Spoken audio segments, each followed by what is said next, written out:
Gracias porque Él ha sido bueno con nosotros hasta este momento. Podemos ver su gloria y su majestad reflejadas en nuestra vida. Podemos ver sus maravillas fluyendo en nuestro alrededor. Y es un motivo para darle gloria a nuestro Rey, porque Él con esos brazos tiernos de amor nos acoge hoy. Él borra todos nuestros pecados y Él dice que los lanza donde no pueda acordarse más de ellos. Por esto es un motivo de darle gloria a nuestro Dios en esta preciosa mañana. Y hoy le motivamos a usted que nos escucha, a usted que nos puede ver, a que juntos exaltemos el nombre de nuestro gran Dios. Gloria sea a nuestro Dios. En esta mañana vamos a dar inicio a este maravilloso servicio. La invitación es para que usted se conecte con nosotros en lo que es este hermoso servicio para gloria y honra de nuestro Dios. Dios les bendiga, los dejo en compañía de la pastora Milady. Dios les bendiga. Espero que tengan una hermosa mañana. Que todos estén radiantes y llenos de alegría, de gozo, de amor por estar en la presencia de Dios y también por estar en familia. Sean todos bienvenidos en esta mañana, los que están conectados, los que se están conectando, amigos, familiares, hermanos, hermanas. Gracias por respaldar, gracias por estar aquí presentes. Vamos a dar inicio a este hermoso servicio. Y vamos a leer la palabra del Señor en Mateo 24, del versículo 3. Busque ahí en su palabra. Mateo 24, capítulo 3.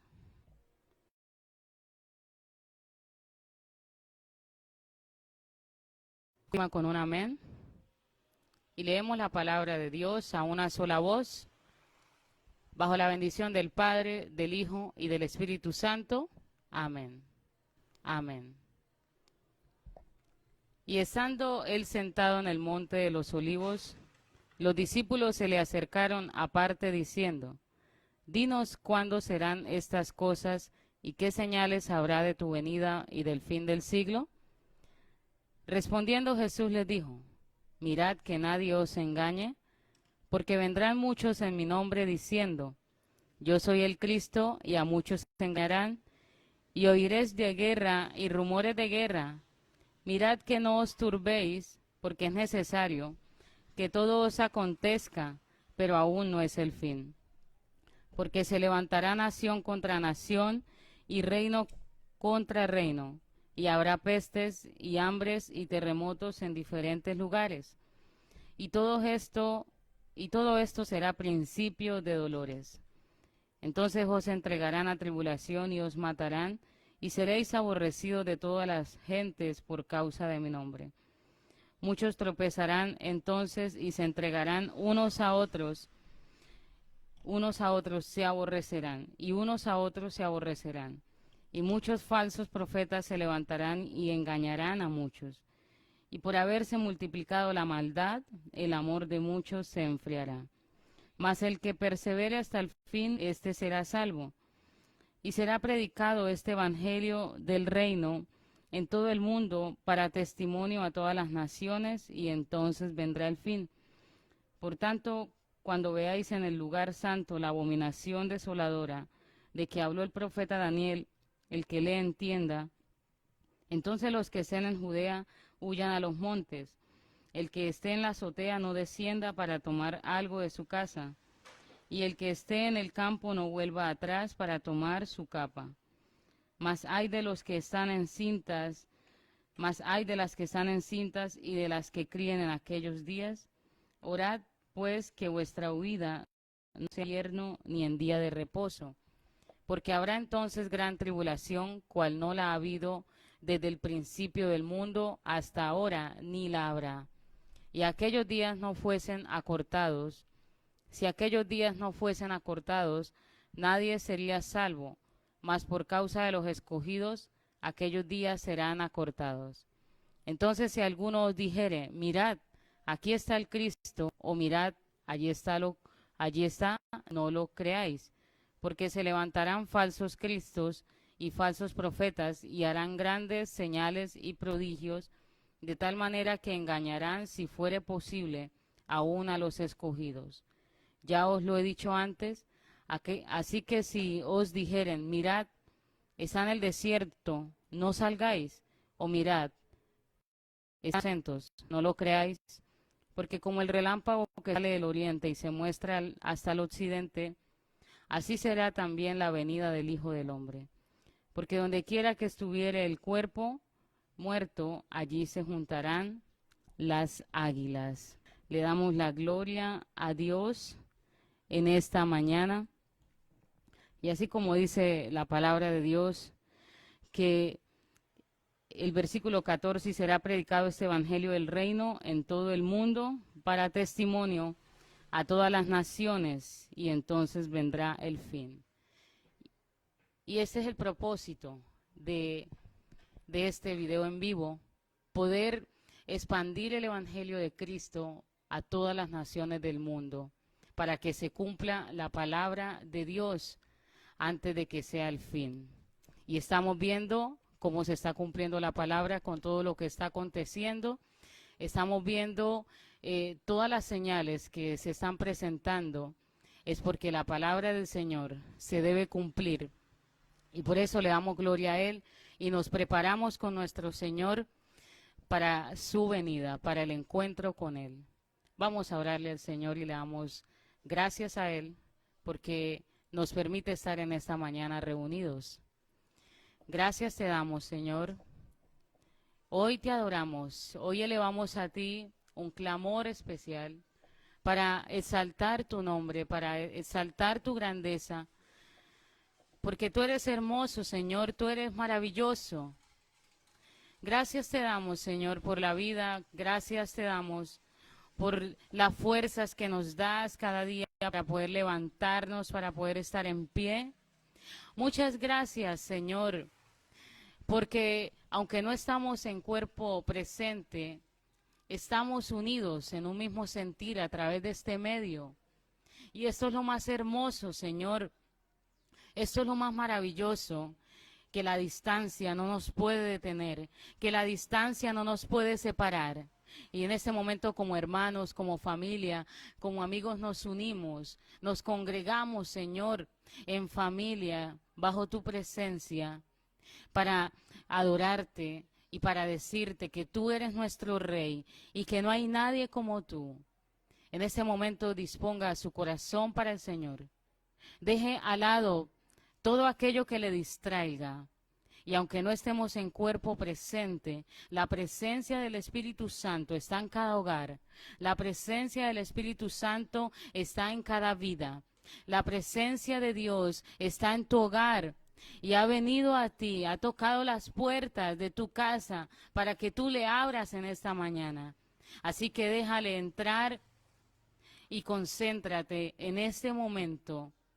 Y deja las cosas menos importantes, deja las cosas menos urgentes y ven y atiende a lo más importante, que es rendirte ante los pies de Cristo.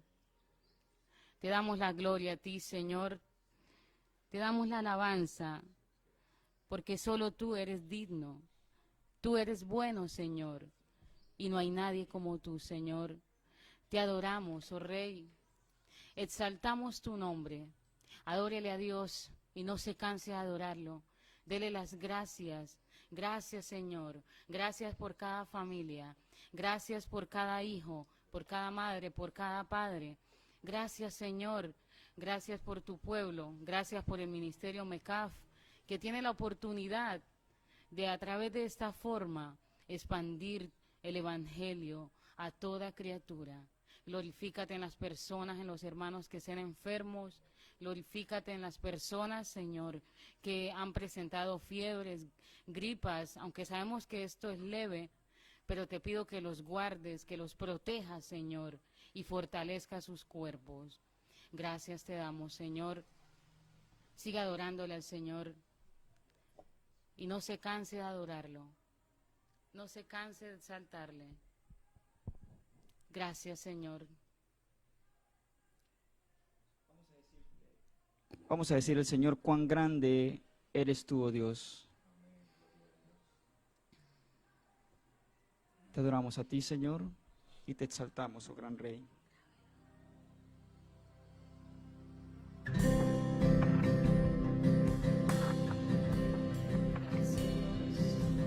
El esplendor de un rey, vestido en majestad, la tierra alegre está, la tierra alegre está,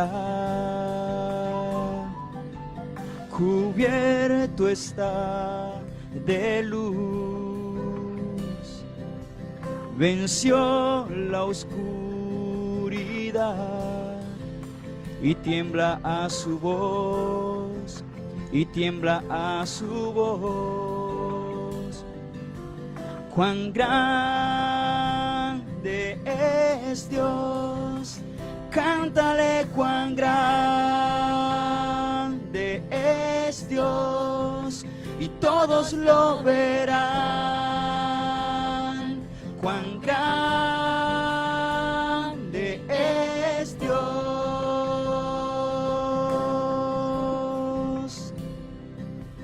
El esplendor de un rey, vestido en majestad, la tierra alegre está, la tierra alegre está, cubierto está de luz. Él venció, venció la oscuridad y tiembla a su voz, y tiembla a su voz. Cántale cuán grande es Dios, cántale cuán grande es Dios, y todos lo verán. Cuán grande es Dios. Le decimos, cuán grande es Dios, cántale cuán grande es Dios, y todos lo verán. Cuán grande es Dios, cada día Él está con nosotros. Oh, gracias, Señor, te damos, porque tú permites que te alabemos, Señor. Porque permite, Señor, que por medio de este cántico podamos decir que tú eres grande y que no hay nadie como tú, Señor. Hoy también podemos decir que creemos en ti, oh Dios. Yo creo en ti, en lo que tú harás en nosotros, en lo que tú harás en este tiempo, Señor, en el cual estamos muchos resguardados, Señor, por causa de este mal, de este virus que rodea nuestro mundo. Pero creemos en lo que tú harás en nosotros, aún en tiempos de dificultad como estas. Creemos, Señor amado, que tú nos transformarás y que tú traes vida a uno, Dios, en este tiempo de dificultad, de angustia. Oh, gracias, Señor. Te decimos que recibas toda la gloria, Señor. Recibe toda la honra, oh Dios.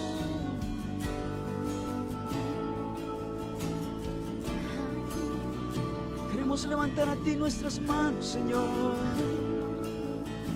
para adorarte, oh Rey. Recibe nuestra adoración, Señor, en este momento. Quiero levantar a ti mis manos, maravilloso Jesús, milagroso Señor. Ven y llena este lugar con tu presencia. Decláralo, hermanos. Y es descender tu poder a los que estamos aquí. Creo en ti, Jesús, y en lo que harás en mí. Dígalo al Señor, creo en ti. Yo creo en ti, Jesús, y lo que harás en mi vida hoy, en mí,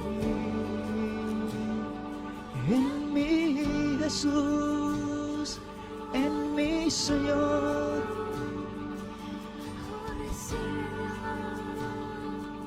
Creemos en ti, Señor, que para ti no hay nada imposible.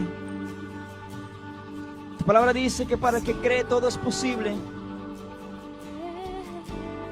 Y hoy te animamos, hermanos, a creer que el Señor tiene control de toda esta situación. Él tiene control de estas circunstancias por las que está pasando el mundo hoy. Oh Dios, ven y purifica los aires en el nombre de Jesús de Nazaret. Todo aire contaminado por este virus, Señor, haz un milagro, Dios, y quema con tu fuego, Señor, ahora mismo. Consume con tu fuego, Dios, en el nombre de Jesús, todas estas epidemias que se mueven hoy en nuestro ambiente. En el nombre de Jesús, te damos gloria y te damos honra a ti, Señor, y te bendecimos porque tú eres grande. Y con nosotros, nuestro pastor Luis. Dios les bendiga. Hermanos, Dios los bendiga. Muy buenos días a todos. Yo espero que todos estén felices, como decía la pastora, y contentos porque, claro, están en su casa.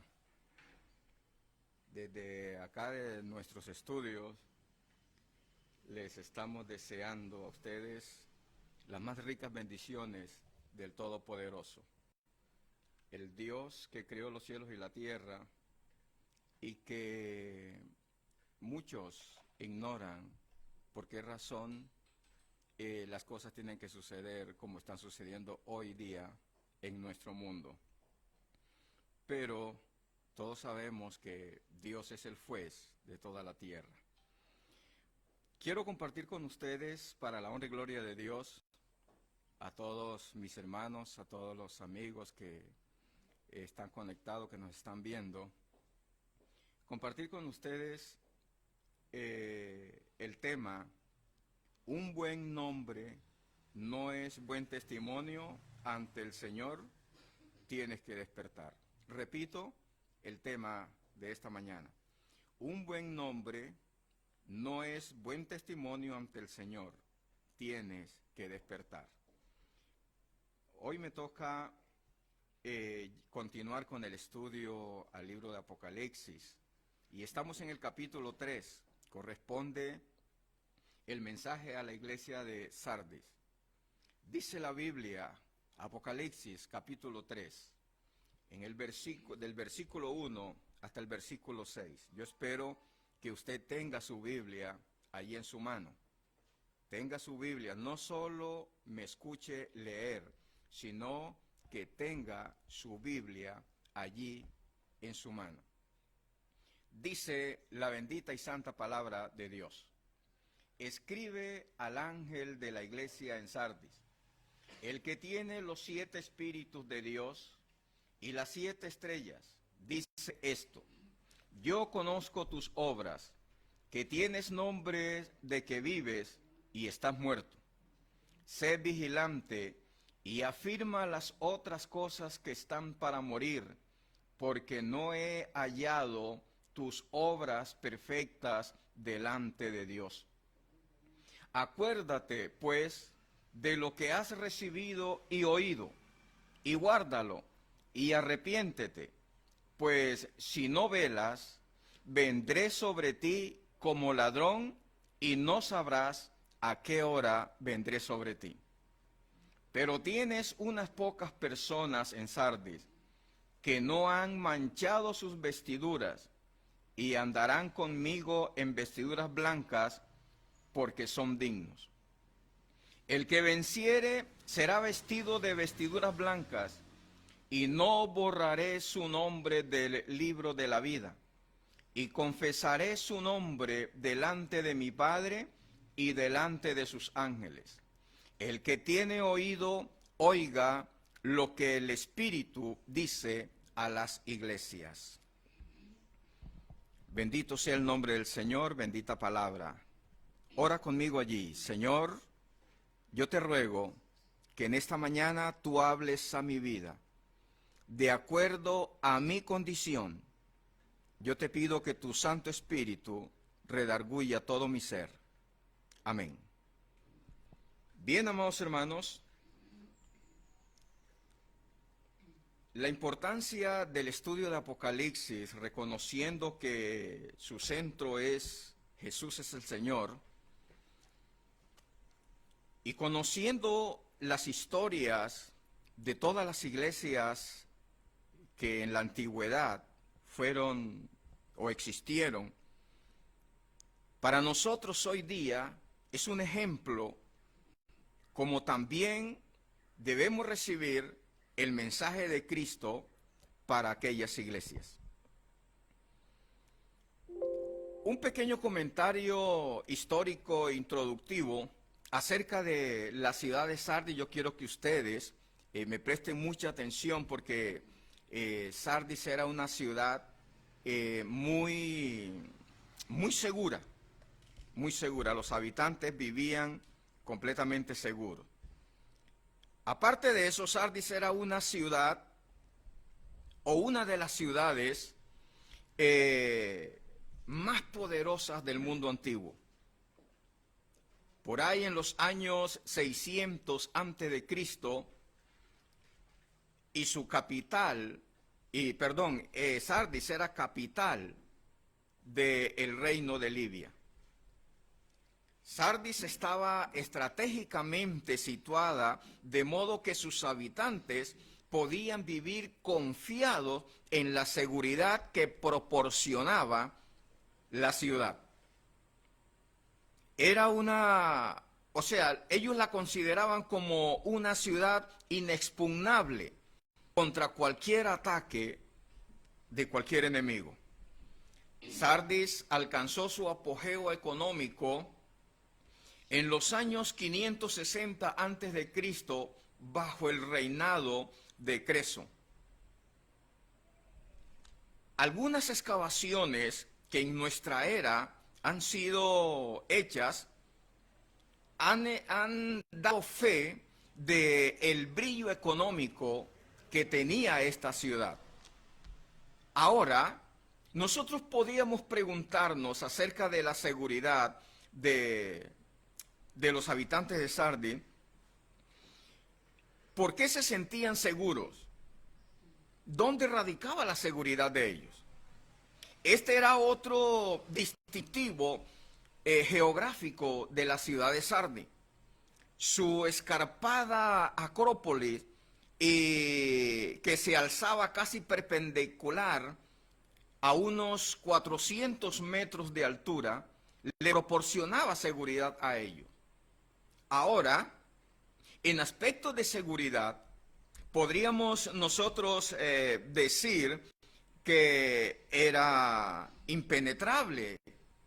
Ningún enemigo que quisiera tomar la ciudad debería pensarlo algunas 2 veces.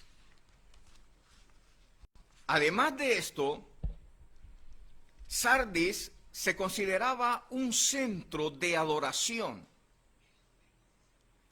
Allí permanecía la imagen de la diosa Cibeles, que era otro nombre de la diosa Artemisa, que esta diosa era asociada con la fertilidad.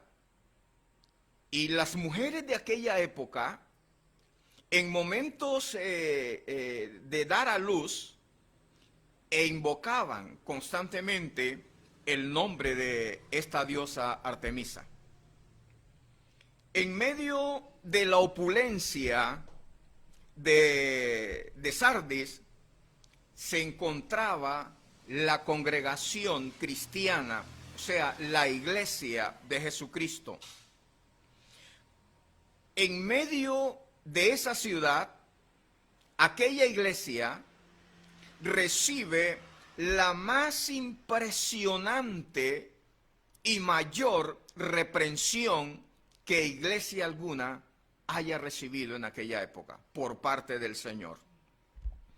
Y nosotros hoy debemos tener en cuenta por qué razón el Señor usa una censura tan extremada, podríamos nosotros decir, contra aquella iglesia, la iglesia de Sardis. Jesús se presenta aquí con atributos bien definidos. En el versículo 1, Él dice, el que tiene los 7 espíritus y las 7 estrellas, dice esto. Este término, esto, nos lleva a nosotros a pensar sobre la gran autoridad que ejerce el Señor sobre la iglesia. Porque Él es el que gobierna y direcciona la iglesia. Cristo dirige a la congregación de Sardis como portador de la plenitud del Espíritu vivificante. Además, era la única esperanza de vida para una congregación, una comunidad muerta espiritualmente. Pero por mucho que Sardis o que la iglesia ostentara de estar viva, porque la Biblia nos está diciendo que ellos se sentían vivos, pero que Jesús les dice, están muertos.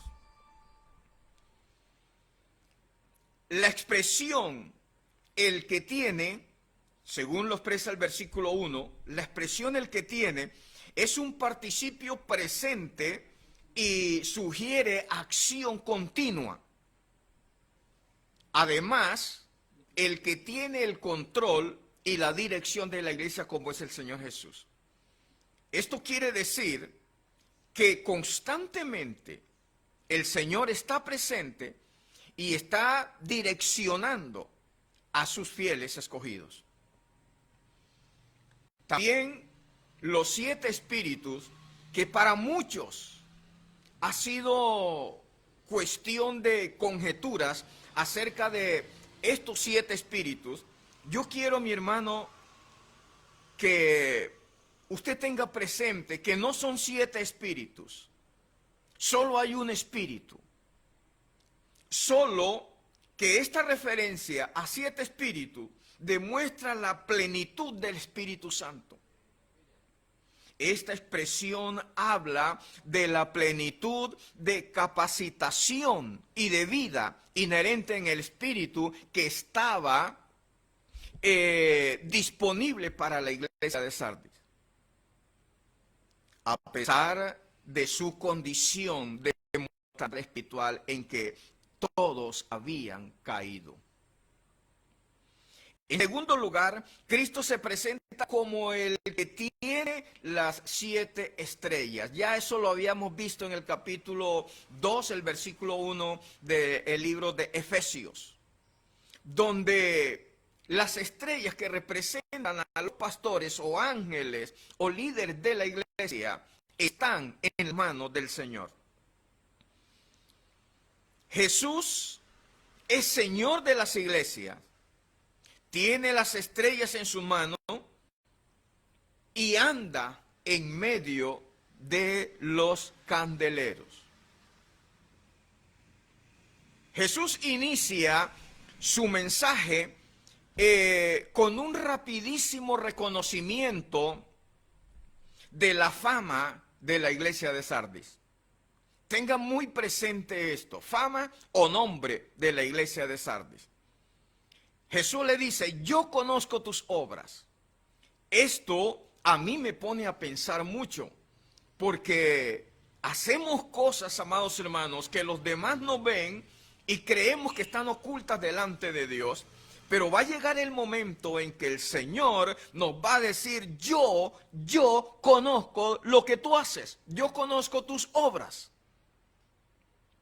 Tienes fama de estar vivo, pero la realidad es que tú estás muerto. Lo dice el versículo 1.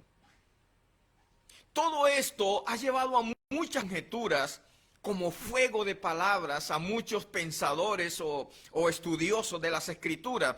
Pero déjame decirte, amado hermano y amigo que me estás escuchando, que el Señor no permite que la opinión pública desvirtúe su penetrante diagnóstico crítico sobre la realidad que estaba viviendo la iglesia y que hoy día también se está viviendo. Por primera vez en estas cartas dirigidas a las iglesias, Cristo procede directamente, sin preámbulos, a una severa conjetura a la iglesia. El griego introductorio de esta estructura la podemos mirar o definir en 3 frases que son sencillas y directas. La primera, el Señor dice, conozco tus obras. La segunda, tienes nombre o fama de que estás viva, de que eres grande. Y la tercera, pero estás muerto. Esta censura agudiza la severidad de la condena a esta iglesia de Sardis. Este contraste entre fama o nombre y la realidad que ellos estaban viviendo, junto con el tema de muerto o vida, marcará la pauta en toda esta carta, la cual hoy estamos estudiando. Y que de pronto, amados hermanos, nos define también a nosotros como tal, porque estamos descuidados. A sabiendas del pronto regreso del Señor, la iglesia hoy también se encuentra en absoluto adormecimiento. La condición de la iglesia se diagnostica en 3 síntomas mortales y yo espero que usted me esté muy atento. 3 síntomas mortales. El primero es que está dormida y no vigila, cargada de sueño, sueño espiritual. Está dormida y no vigila. Sin duda, por confiar en su buena fama o su buen nombre de ser una iglesia viva, de ser una iglesia grande, etcétera, etcétera, reconocida, tener imagen.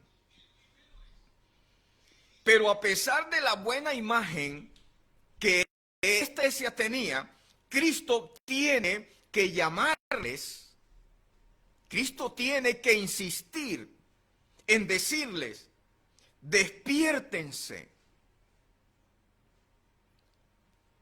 y hagan todo lo posible por revivir aquello que está moribundo, lo que está muriendo entre ustedes.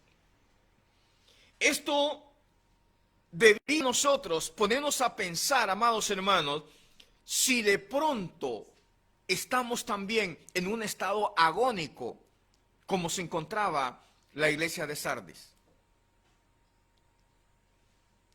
El segundo síntoma mortal es el siguiente.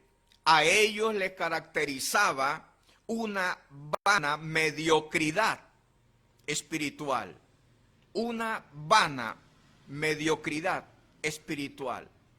Esto lleva a una hipocresía, demostrar lo que no se es. Es como si Cristo dijera, tú no llevas a feliz término delante de mi Dios nada de lo que haces. Todo lo dejas a medio hacer. El tercer síntoma mortal que encontramos aquí es el siguiente. La mayoría de ellos, de los cristianos, sí, la mayoría de la iglesia, habían manchado sus vestiduras. Tal vez, mis amados hermanos, la mancha que había en los vestidos de ellos era por el culto al emperador o a la diosa Cibeles. La iglesia de Sardis, en frases de Kairos, dice: el modelo perfecto del cristianismo inofensivo.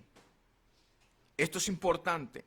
Sardis vivía un evangelio o un cristianismo inofensivo, demasiado inocuo para que llegara una persecución a ellos.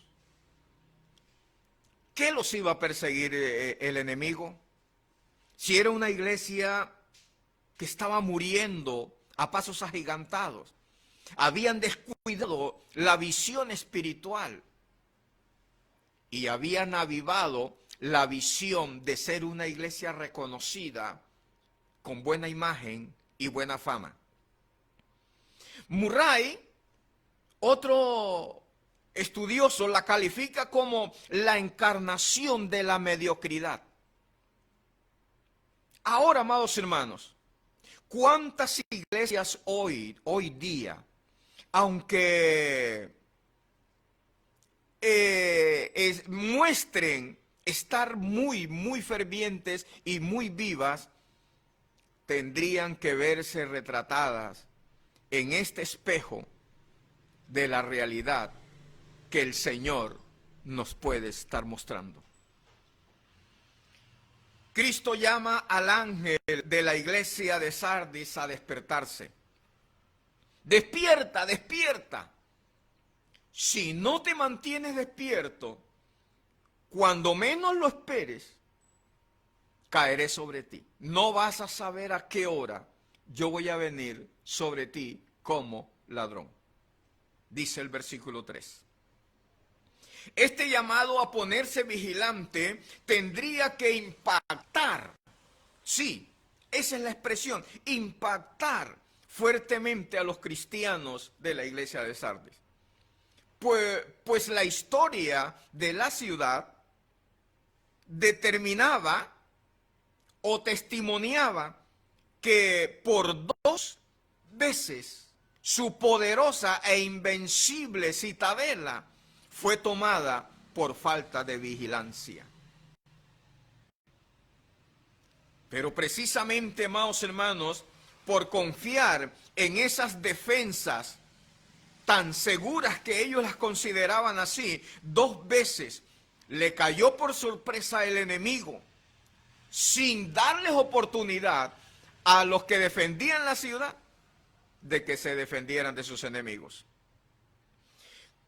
La historia cuenta que cuando Ciro tomó la ciudad de Sardis, los soldados invasores encontraron a su rey Creso tranquilo, lleno de confianza. Quién sabe, amados hermanos, en el momento que estaría haciendo. No podríamos decir que estaría comiendo palomitas de maíz o qué sé yo. ¿Sabe por qué la confianza? Porque en el pasado muchos de sus enemigos fracasaron en la toma de su ciudad y ellos se sentían seguros en dicha ciudad. Es importante que nosotros también tengamos en cuenta muchos de aquellas cosas que le sucedieron a aquellas ciudades y la iglesia. Heródoto relata que el sabio griego Solón visitó al rey Creso en la ciudad de Sardis.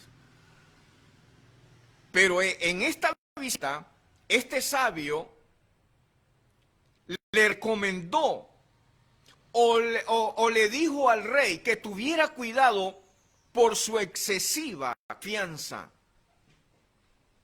que tenía que estar muy alerta porque habían alrededor muchos enemigos.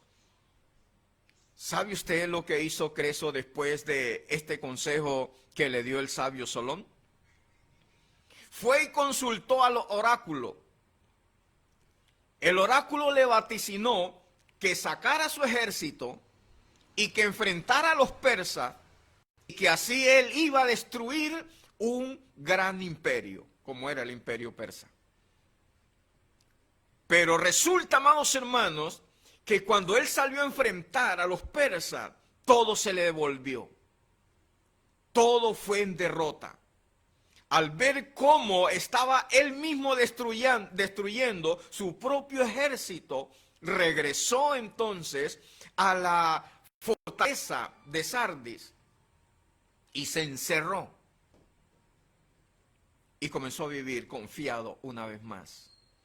Entró en ese amorrodamiento de confianza que brinda la seguridad, que de todas maneras no es ninguna seguridad, porque la verdadera seguridad a nosotros los cristianos nos la da nuestro amado Señor.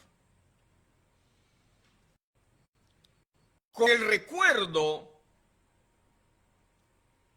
de esta situación que vivió la iglesia o la ciudad de Sardis, que fueron sorprendidos, amados hermanos, de noche, una y otra vez, Cristo también nos advierte como iglesia, como una congregación, de la manera siguiente: si no te mantienes vigilante, cuando menos lo esperes, caeré sobre ti como un ladrón.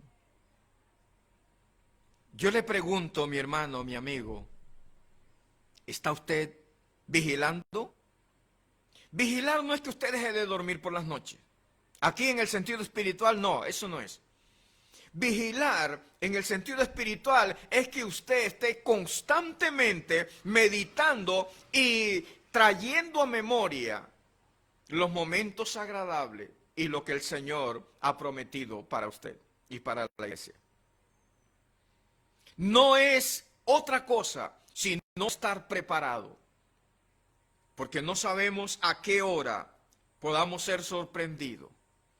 El cristiano tiene dos enemigos. Uno es el diablo, la Biblia lo llama diablo y Satanás. Y el segundo es la muerte. Yo considero que es más terrible ese enemigo, la muerte. Porque si la muerte nos sorprende y sorprende a cualquier cristiano en pecado, va a perder la oportunidad o pierde la oportunidad de hallarse inscrito en el libro de la vida. La analogía de ladrón en la noche se expresa mucho en el Nuevo Testamento para expresar dramáticamente la segunda venida de nuestro amado Señor Jesucristo por su iglesia. Aunque la apostasía de la iglesia de Sardis era generalizada, existían unos pocos fieles dentro de la iglesia. Y Jesús le dice a esos pocos fieles: sin embargo, tienes en Sardis unas pocas personas que no han manchado sus vestiduras. En el versículo 4. Los cristianos de Sardis entendían lo que Juan quería decir con manchar las ropas. Aunque el texto no nos está especificando, nosotros podemos afirmar sin temor a equivocarnos que está haciendo referencia a la herejía que enseñaban los nicolaitas. Los cristianos se manchaban sus vestiduras en el ambiente socioideológico que los rodeaba. En aquella época, los paganos consideraban como un gran sacrilegio cuando iban a ofrecer los cultos a los dioses de ellos, que presentarse con ropa sucia era fatal. O sea, era un sacrilegio. No lo podían soportar. Y en la Biblia tenemos un gran ejemplo en el libro del profeta Zacarías, en el capítulo 3, los versículos 3 al 5, nos está diciendo el Señor que un ángel manda a que se les quite las ropas sucias que tenía el sumo sacerdote Josué, para que se vistiera de ropas limpias o ropa de gala, para que estuviera o fuera digno de mirar la presencia de Dios. La fama, mi amado hermano y hermana, la fama, la inmoralidad, la lujuria, las orgías, el culto a la diosa Cibeles y el culto al emperador eran manchas en los cristianos de la iglesia de Sardis. Hay una bella parábola que escribió Jin Chan. Este hombre cuenta en su parábola que una señora, esposa de un mensajero real, se adornaba todos los días, y unas vecinas que estaban mirándola, mirando lo que ella hacía, le preguntan: tu esposo no está en casa, ¿para quién te estás adornando? Y la señora le responde: mi esposo es marinero, de un momento a otro le favorece el viento y puede estar aquí presente junto a mí. ¿No sería mejor que él me encuentre bella y no fea? ¿Sabe qué dice en Eclesiastés capítulo 9, el versículo 8? Dice: en todo tiempo sean blancos tus vestidos y nunca falte ungüento o aceite sobre tu cabeza.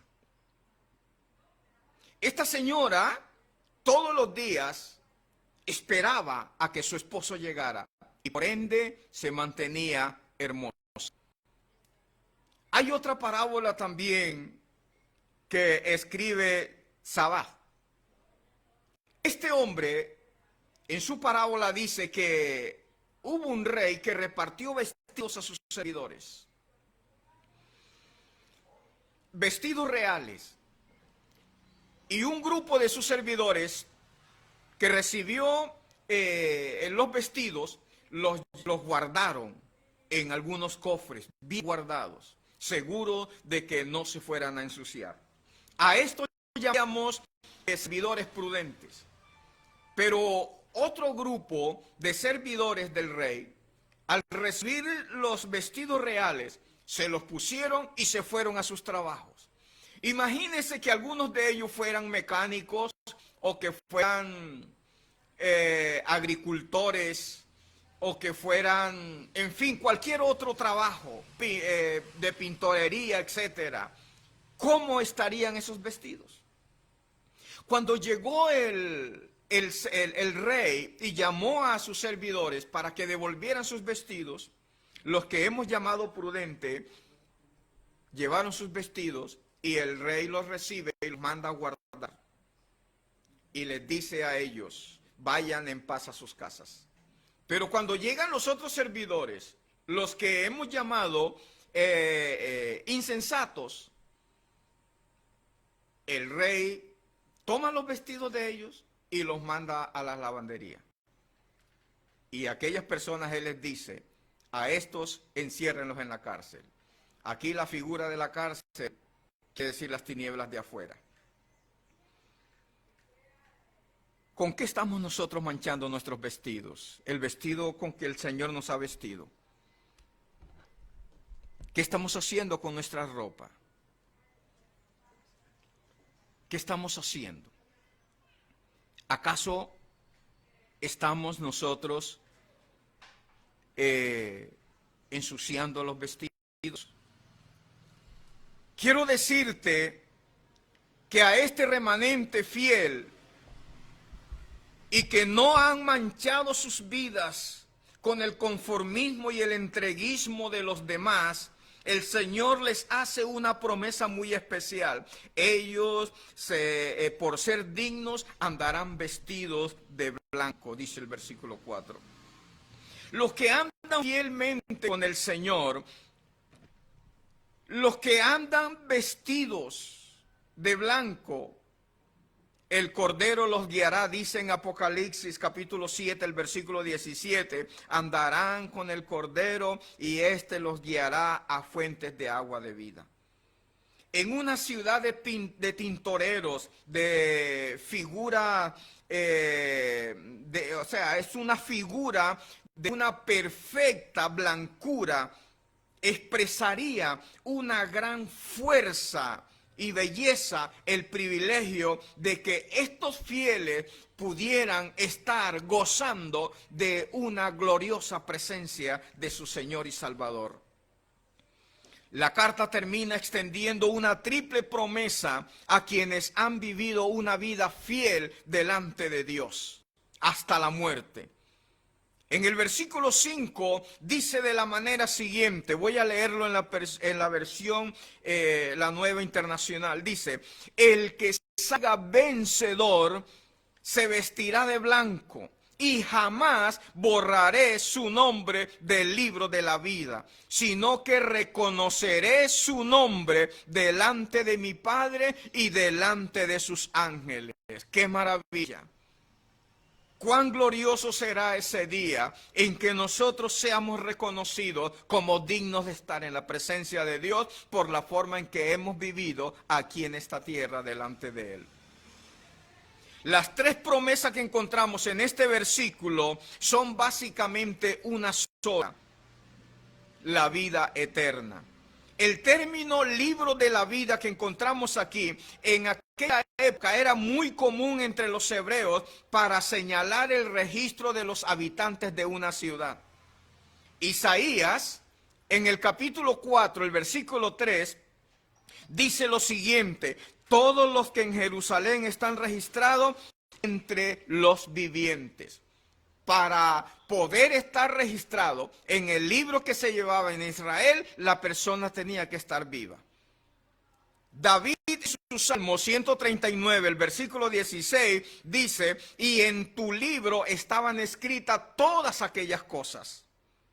Según la ley del levirato en Israel, un cuñado debía tomar la esposa que dejaba a su hermano muerto para tener hijos. Pero resulta que el hijo mayor tenía que llevar el nombre de su padre, del muerto, para que su nombre no fuera borrado del libro del registro que se llevaba. Eso lo encontramos en Deuteronomio capítulo 25, el versículo 5 y 6. El nombre de una persona en aquel tiempo en Israel se borraba del registro cuando moría. Sí, cuando moría. En Éxodo capítulo 32, los versículos 32 al 33. O cuando perdía la ciudadanía como castigo. Perder la ciudadanía como castigo era destierro, echado fuera del país. Eso lo encontramos en Ezequiel capítulo 13, el versículo 9. Después, el libro de la vida llegó a referirse a los redimidos como pueblo escatológico de Dios. Lo dice también Daniel 12:1 y Lucas capítulo 10, el versículo 20. El Señor le dice a los discípulos cuando vinieron después de haber sido enviados, llegaron los discípulos contentos diciéndole al Señor, aún los espíritus se nos sujetaban. Y Jesús les dice, no se gocen de que los espíritus se sujetaban a ustedes. Gócense de que sus nombres estén escritos en el libro de la vida. ¿De qué te gozas, amado hermano y amigo? ¿Te goza de pertenecer a la iglesia? ¿Te goza de formar parte en la congregación? ¿Te goza de lo que tú haces únicamente en la iglesia? Debes de tener cuidado, debemos de tener cuidado, porque lo que dice, amados hermanos, en el tema es que la imagen, la fama de iglesia grande, viva, etcétera, esto no es un buen testimonio delante de Dios. Tenemos que despertarnos. si queremos que nuestros nombres se hallen escritos en el libro de la vida.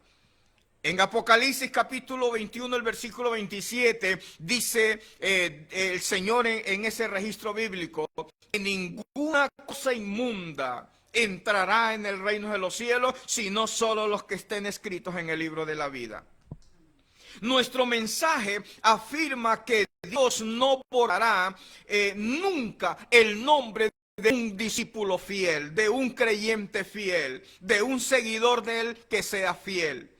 Cristo promete que confesará el nombre del creyente fiel delante de su Padre y delante de los ángeles en el reino de los cielos.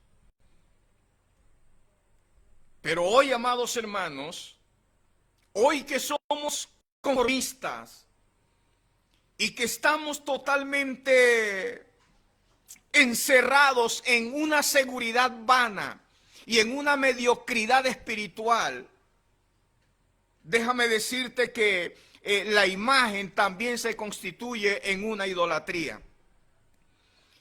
En nuestro tiempo, que va camino a la posmodernidad, la palabra ha perdido el valor. El vacío que ha dejado esta palabra, bueno, no la palabra del Señor, sino la palabra del hombre, ese vacío que ha quedado es reemplazado ahora por la imagen. Lo más importante para un político hoy día no es sus convicciones, no son sus discursos, ni su carácter, ni nada parecido, sino que se preocupan por su imagen, tener una buena imagen, ser reconocidos, no a nivel local, sino a nivel nacional. La iglesia de Sardis gozaba de una imagen muy buena, podríamos decir súper buena. Tenían fama, eran reconocidos en el entorno que los rodeaba. Tenían fama de ser una iglesia avivada. Pero la realidad es que ellos desconocían que espiritualmente, como iglesia, estaban muertos. Era una iglesia totalmente muerta. Hoy, contagiados por el mundo que nos rodea, solemos guiarnos por las apariencias y la fama de una u otra congregación o iglesia o de un predicador, pastor, etcétera. Nos dejamos guiar por eso, porque aquella iglesia es grande y se ve que es avivada. Pero déjame decirte, ¿será que en todas esas iglesias hay presencia de Dios? ¿O lo que hay es una presencia ficticia que se radica en el centro de las emociones de los que allí asisten? Lo que vale la pena en este caso no es lo que otros piensen de nosotros, ni siquiera lo que nosotros pensamos de nosotros mismos. Aquí lo que vale es lo que piense Cristo de nosotros. Cristo contrasta dramáticamente el nombre o la fama de la iglesia de Sardis, que era apariencia, reputación e imagen de ser una iglesia avivada y grande. Pero las obras hablaban de la condición espiritual que estaban viviendo. Quiero decirte para terminar, mi hermano y amigo, este buen nombre no constituye de ninguna manera un buen testimonio ante el Señor. Tenemos que despertarnos y tenemos que comenzar a vivir vidas fieles para el Señor. La iglesia de Sardis se la creía toda, pero el Señor le dice, tienes que arrepentirte. De lo contrario, cuando menos me esperes, voy a caer sobre ti como ladrón en la noche. Oremos. Padre, gracias por tu palabra. Y yo te pido, eterno Señor, que esta palabra quede en nuestros corazones y que nosotros la meditemos y que empecemos a vivir de tal manera que podamos ser agradables a ti, eterno Señor. Yo te ruego por mi hermano, mi hermana que ha escuchado, y los amigos también, eterno Señor, en diferentes lugares. Yo te ruego que esta palabra haya cabida en sus corazones y que renueve a través de tu Espíritu Santo nuestro andar delante de ti. En Cristo Jesús. Amén. Dios le diga, amados hermanos, Dios le guarde, Dios en este día llene tu hogar de su gloria presencia. al Señor por su hermosa palabra. Amén.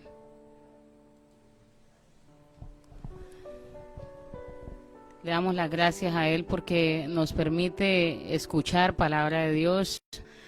¿Y qué nos queda?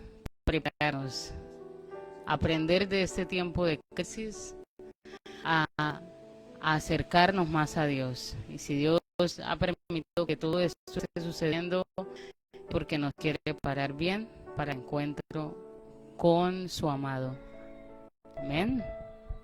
Le damos la gloria al Señor. Bueno, mis amados hermanos, familias, amigos y amigas que están conectados con nosotros, le damos las gracias por haber hecho parte de este propósito esta mañana. Yo les bendigo, les bendecimos y que este resto de día la paz de Dios inunde sus vidas y sus corazones. Dios les continúe bendiciendo. Abrazos, besos y los amamos con todo nuestro corazón. Bendiciones.